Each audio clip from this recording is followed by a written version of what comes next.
आरसा, एक संवाद स्वतःशी. ग्रुपवर एक पोल टाकला होता.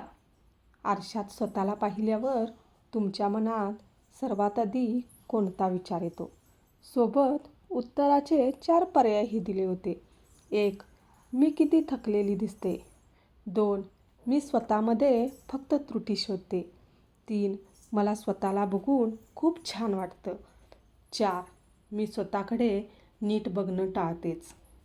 त्याचे जे निकाल आले त्यांनी मला एकाच वेळी अंतर्मुख केलं आणि बरंच काही शिकवलंसुद्धा. ज्यांनी मला स्वतःला बघून छान वाटतं हा पर्याय निवडला त्यांचं मला मनापासून कौतुक वाटलं. स्वतःच्या अस्तित्वाचा असा स्वीकार करणं ही आजच्या काळात एक मोठी गोष्ट आहे. पण ज्यांनी पहिला, दुसरा किंवा चौथा पर्याय निवडला त्यांच्याबद्दल वाचून मनात थोडी हुरहूर लागली. त्या एका क्लिकमधून अनेकांचं स्वतःशी असलेलं तुटलेलं नातं अधोरेखित झालं. हे लक्षात आलं की आपल्याला शरीरापेक्षाही मनावर आणि स्वतःवरच्या प्रेमावर अजून खूप काम करायचं बाकी आहे. आपण स्वतःला पाहतो की पारखतो. आरसा कधीच खोटं बोलत नाही असं म्हणतात, पण आरशात पाहताना आपल्या मनात जे विचार येतात ते मात्र नेहमीच खरे नसतात. थकवा दिसणं. जेव्हा आपण आरशात फक्त थकवा पाहतो तेव्हा आपण विसरतो की तो थकवा आपण आपल्या कुटुंबासाठी, स्वप्नांसाठी केलेल्या कष्टाची निशाणी आहे. तो थकवा कमकुवतपणा नसून तुमची जिद्द आहे. त्रुटी शोधणं.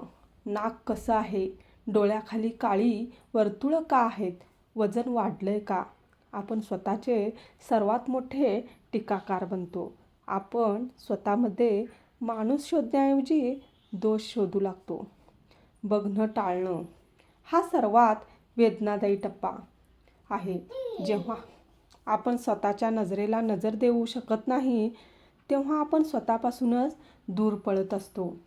स्वतःवर काम करणं म्हणजे नक्की काय? ज्यांना स्वतःला बघून आनंद होत नाही त्यांना स्वतःवर काम करण्याची गरज आहे. याचा अर्थ महागडी ब्युटी पार्लर्स किंवा डाएट असा नाही, तर स्वीकार. जसे आहात तसे स्वतःला स्वीकारणं. जगात कोणीही परिपूर्ण नसतं. तुमच्या त्रुटीत तुम्हाला इतरांच्यापेक्षा वेगळं आणि खास बनवतात. कृतज्ञता. हे शरीर, हे डोळे, हे अस्तित्व ज्याने तुम्हाला हे सुंदर जग पाहण्याची संधी दिली त्याबद्दल कृतज्ञता राहणे. संवाद. आरशात स्वतःला बघितल्यावर एक स्मितहास्य देऊन स्वतःवरचंच स्वतः प्रेम व्यक्त करायला शिका. सुरुवातीला हे कदाचित कृत्रिम वाटेल, पण हळूहळू ते तुमच्या स्वभावाचा भाग बनेल. आपल्याला लहानपणापासून इतरांशी कसं वागावं हे शिकवलं जातं, पण स्वतःशी कसं वागावं हे आपण विसरतोच. आरशात दिसणारी ती व्यक्ती तुमच्या आयुष्यातील सर्वात महत्त्वाची व्यक्ती आहे.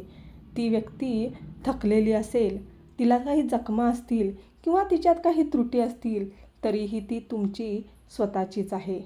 आरशात पाहिल्यावर आपल्याला स्वतःमध्ये त्रुटी दिसतात कारण आपण स्वतःला जगाच्या नजरेतून पाहतोय. पण ज्या दिवशी आपण स्वतःला प्रेमाच्या नजरेतून पाहू त्या दिवशी त्या त्रुटींऐवजी आपल्याला आपला निरागसपणा दिसायला लागेल. स्वतःवर काम करणं म्हणजे फक्त दिसणं, सुधारणं नव्हे, तर मनातला तो अपराधीपणा किंवा स्वतःबद्दलचा तो तिरस्कार काढून टाकणं होय. लक्षात ठेवा, जोपर्यंत आपण स्वतःच्या नजरेला नजर देऊन स्वतःवरचं प्रेम व्यक्त करू शकत नाही तोपर्यंत जगाकडून मिळणारे प्रेम आपल्याला कधीच पूर्ण वाटणार नाही. चला तर मग आजपासून स्वतःसाठी थोडा वेळ काढूया. आरशात पाहिल्यावर त्रुटी शोधण्यापेक्षा त्या थकलेल्या चेहऱ्यामागे दडलेला एक लढाऊ माणूस शोधूया, एक लढाऊ स्त्री शोधूया. कारण तुम्ही जसे आहात तसे तुम्ही स्वतःच्या प्रेमासाठी नक्कीच पात्र आहात. कथा आवडली असेल तर नक्की लाईक, शेअर करा आणि कमेंट करायला विसरू नका. श्री स्वामी समर्थ.